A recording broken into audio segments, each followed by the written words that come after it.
Power, a common word, but what does it mean? I want to propose in this video a definition of power that we do not usually consider. Today, we still hear much talk about the need to empower women. This is despite the fact more women graduate from college than men, or that young women earn more money than young men. Perhaps it's time to remind young women how incredibly powerful they already are, simply by virtue of their sex. Let's begin at the beginning, the point from which every human originates. This is the power to decide whether there will be a future human or not. Should a woman decide to receive a man's seed and then to carry the child to birth, she then finds it continuing to be dependent on her. As a mom succumbs to that natural state of primary maternal preoccupation, she realizes the infant's hunger is not only for her breasts, but for her kind attention. As she attunes to the baby's need states, trust and a secure attachment follow. She has, in the first years of this child's life, exercised the profound power to shape that child's sense of self for the rest of his or her life. As a child grows, he or she must continually negotiate core questions and uncertainties. For the most part, these questions are pre-verbal, sensed or felt in what recent studies in neuroscience describe as implicit memory. Questions, never explicitly stated, must be answered. Am I safe? Will I be taken care of? Am I loved? Am I important? Can I influence my world? It is the mother who wields the most power to shape the emerging self and to help her children answer the core questions of their existence. While nannies, fathers, and grandmas can be sources of bonding and attachment, it is the mother's voice and her body to which the baby is most deeply attached. In a culture saturated with equity indignation, this incredible power to shape the foundations of a person's very selfhood has gone largely unrecognized. Nevertheless, as clinicians who work with troubled people understand, the most severe psychopathologies typically originate in very early childhood. A psychotic or drug-addicted mother cannot help but provide inconsistent, if not abusive, attention. In contrast, a loving and available mother is more likely to launch a secure child into the world. Not only does a woman choose whether or not she will bring forth a human, she decides to what degree she will continue to invest her life in the life of that child. Does this mean, got problems, blame your mom? No, but any form of power also implies obligation and responsibility. Each one of us faces the temptation to resist the boundaries that limit the possibilities we envision for our lives. Such limitations may come from cultural traditions, the Bible, or be experienced as natural order. I would posit that the degree to which a woman values her feminine body, with its tacit potential to birth and launch new human beings, and accepts the mandate of primacy and caretaking, to that degree, her children will grow as secure and confident individuals. As she accepts and enjoys her role as the center of her family's world, her daughter is less likely to fight for a spot on the boys' wrestling team or dread the day of menstruation. On the other hand, should her mother appear to love her job as much as her children, how would a daughter not question her own value as an object of her mother's love, as well as doubt the importance of mothering? It is just as obvious that the boy's feelings about himself will, on a most fundamental level, be shaped by his sense of his mother's comfort in her maternal role.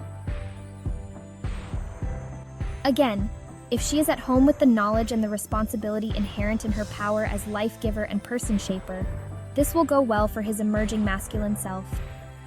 Deriving her own satisfaction from her ability to nurture and launch this boy, she does not need to envy traditional male roles, nor does she need to compete with her son or to intrude herself in her son's bonding with his father.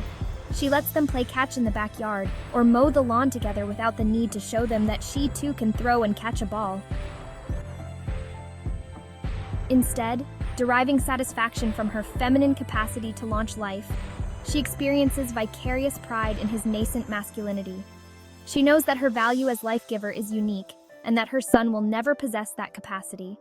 She is sympathetic to his need to push away from her, yet she also knows it is still her attention that he craves. As the boy grows, he must decrease his attachment to his mother, yet her value as life giver remains an implicit knowing. In the latency stage, he might avoid and even scorn girls. Yet as he progresses through the school grades, a kind of fascination and fear of the feminine lingers in the boy's subconscious. At puberty, this interest takes an erotic tone. His female classmate begins to understand this, as she discovers she possesses another kind of power, the power of attraction, her body itself. A short skirt or bit of cleavage is all it takes to throw him off balance. Jungian analyst Irene de Castillejo writes eloquently about the feminine soul in relation to the man's ego, which, she says, is far less strong than we like to think. She describes the perennial struggle of the son to break free of the great mother. In doing so, he embarks on a great quest to become somebody, to really be somebody of value. He must become a hero. Heroes they must be. Without some form of heroism, a man hardly feels himself to be a man. It is the hero in man that makes him really male. Our delinquents are the failed heroes, the ones who tried and couldn't find the right channel. Better rob a train than be a nobody. Better prove one's prowess in a gang war than remain a nobody. Many women have forgotten, in the modern emphasis on a career and economic independence, that woman has a role to play towards man which is inherent in her nature. Her role is still, Castillejo writes, as it always has been, to be a mediator to man of his own creative inspirations, a channel whereby the riches of the unconscious flow to him more easily than if she were not there. While highly successful in their careers, many women fail to understand they have traded their birthright for a mess of porridge. They find themselves lonely and alone, or wondering why mature and confident men seem so hard to find. They do not understand that the male needs her affirmation, and in a way can hardly stand alone, much less stand strong. De Castillejo writes that they have forgotten how precarious men feel, and how much the particular man needs his woman to believe in him, and to welcome his vision with as much warmth and tenderness as she accepts his child. He looks to her for recognition of his unique personalness. He needs to be believed in, and his work, whether she understands it or not, to be given full value. His need for her affirmation and her ability to give it or withhold it represents immense power. This power to affirm represents a paradox largely misunderstood today. Jesus put it succinctly: we find ourselves by losing ourselves. According to Genesis, we are created as male and female to be one flesh. Therefore, what feeds the masculine soul feeds the feminine. De Castillejo understands that, on the deepest level, a woman finds herself in relation to the masculine. As she understands her son's and her husband's need for her affirmation, she herself is enriched.